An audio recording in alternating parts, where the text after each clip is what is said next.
The Leader of the Opposition describes this as an attack on the Kiwi way of life. Yeah, well, I think that's Simon Bridges could do with turning the hyperbole volume down a little bit there. I think the Kiwi way of life is about giving people a fair go. I think it's about making sure that everyone is treated fairly in the same way. That's what New Zealanders look for.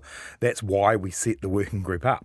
Has it delivered on those proposals and those principles that you talk of? I think it's delivered on what we asked for. So we asked them to look at the fairness and balance of the tax system and make suggestions. What they've come back and said is overall the tax system works well, but there are gaps. There are areas where not all forms of income are being treated fairly, and they've proposed a series of packages about how to deal with that. Now, clearly we haven't made our decision on those packages, but in terms of the job we asked them to do, they did it.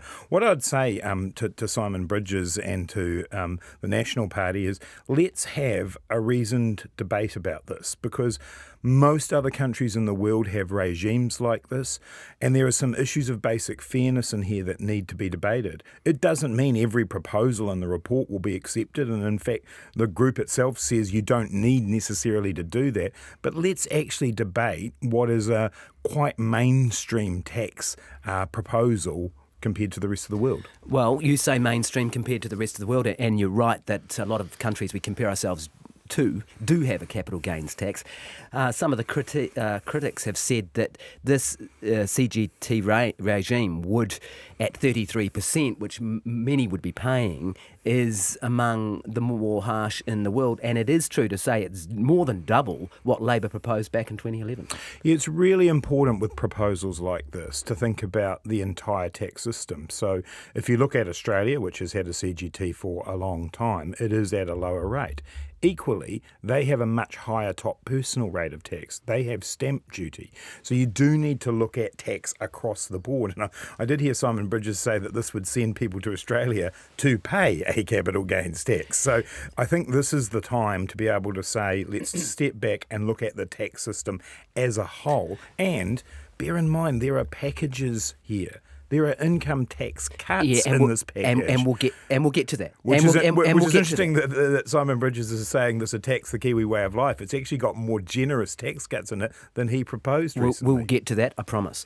But you mentioned Australia there, and they have a capital gains tax, but famously it hasn't cured their housing unaffordability issues, has it? They're marginally or similar to Auckland in terms of the big cities. So will this proposal increase housing affordability? Will it make homes more affordable in New Zealand? Yeah, that's arguable, and I think we have to accept that the evidence in the report says that there is some modelling that would tell you that wouldn't happen. There's some experiences that have seen improvements. So roughly it's negligible, is it? Yeah, look, there's different views on that, but I think it's not just about the housing question. It's about the broader question of fairness and whether or not we're treating different types of income. And we'll get to that, in the but same many of way. the conversations that I have with people, that you've had with people, that the commentary around it is, we don't have a capital gains tax and that's why our houses are so affordable. You are saying on the record, on radio this morning, that at best it's a minor adjustment to housing prices. No, I'm not saying that. What are you saying with respect? Come on, what are you saying? Well, if you let me answer, I will. What I am saying is that there is contestable evidence about that across different countries. What we can say for sure, and in fact all 11 members of the group agree, is that there is a case for the extension of an income to capital income regime to residential rental properties. All 11 members of the group agree because there is gain there. So let me finish though. Yeah. If that happens, if you go down that path, then inevitably the end result will be a market that's fairer for first home buyers. Now, in the aggregate, in the big picture, there is contestable evidence about that, but it's about more than just housing. 2/3 of properties are owner-occupied in New Zealand, right? Roughly. And they are exempted from this proposal, aren't they? So if the main rationale has been to switch capital from unproductive housing to productive assets, then doesn't it sort of die there?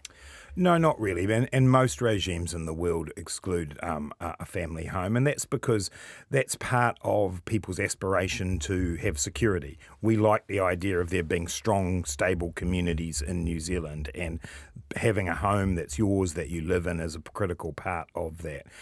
A tax purist, an absolute 100% tax purist, would probably say, no, put the family home in there. But that realistically has never been on the table. We didn't put it on the table, And you excluded it it isn't from elsewhere.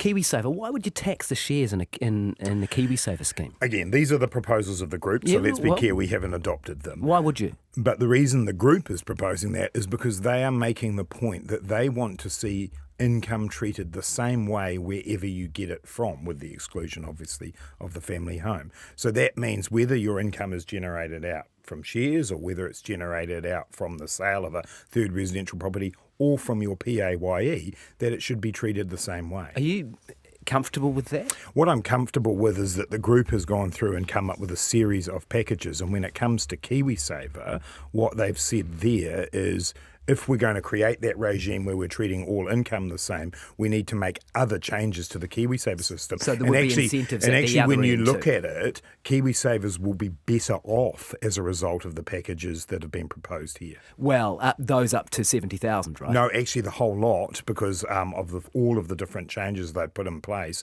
All income earners, definitely those under the 70,000, would be better off more proportionately. But actually, the packages offset KiwiSaver, and that really is the point here.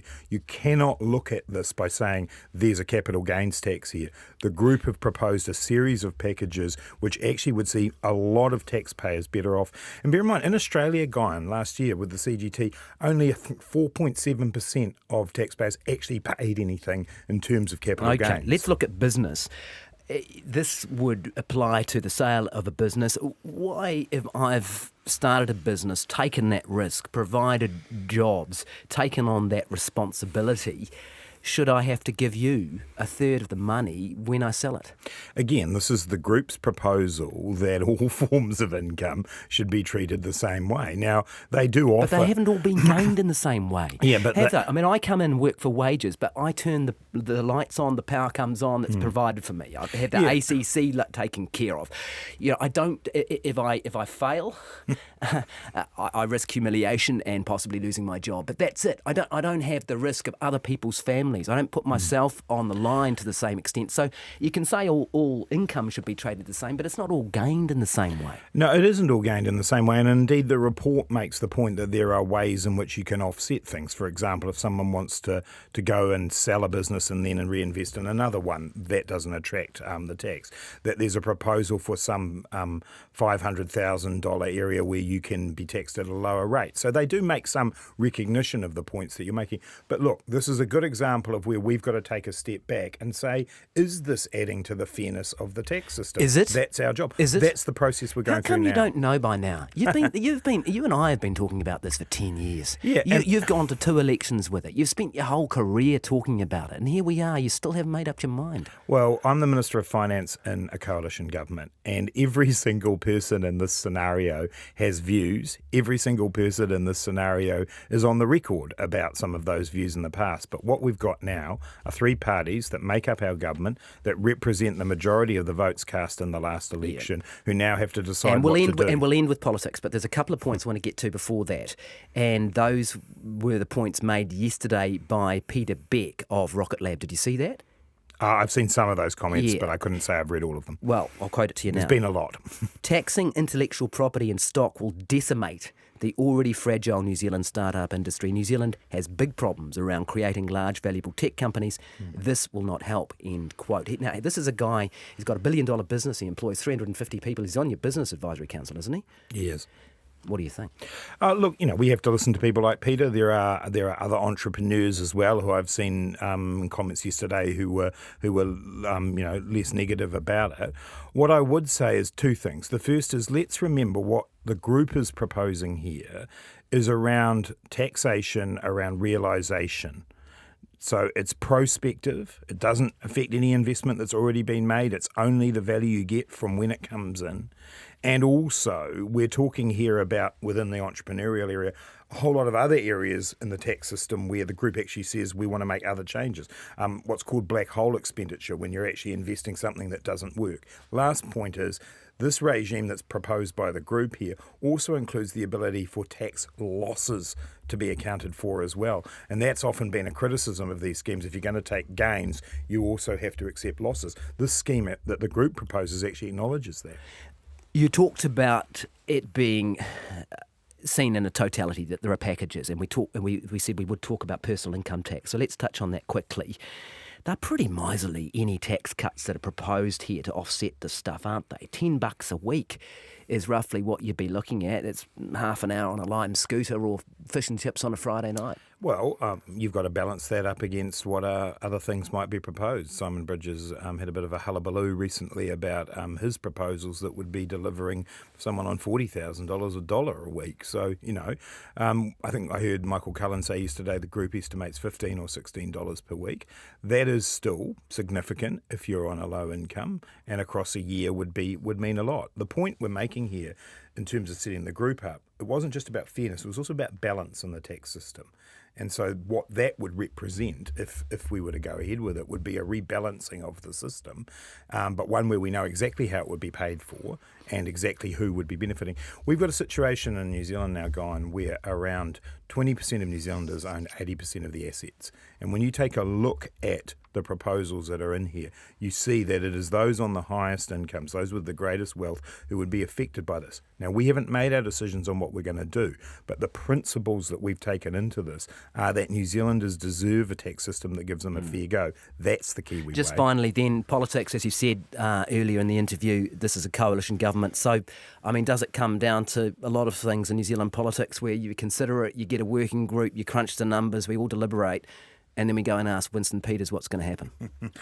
We're a coalition government, so we are working through, we are talking to Mr. Peters. That's a yes, isn't it? No, it's not a yes at all. Well, he holds all the cards here. No, he's one of the three parties in our government. Yeah, but the other party said we don't deserve to be re-elected if we don't do it. Yeah, and so they played their hand pretty early. Well, that's up to them. But we're taking the position here that our job is to try and find a consensus. That's what we do in government, and so we're going to work with New Zealand First and the Greens to see what's possible. But in the end, we could have ignored this issue, walked away from it and said, well, there's no point. Actually, we want to make sure that we're respectful of New Zealanders, that we're making sure we do look at the big issues. We do try to address inequality. We do try to find fairness.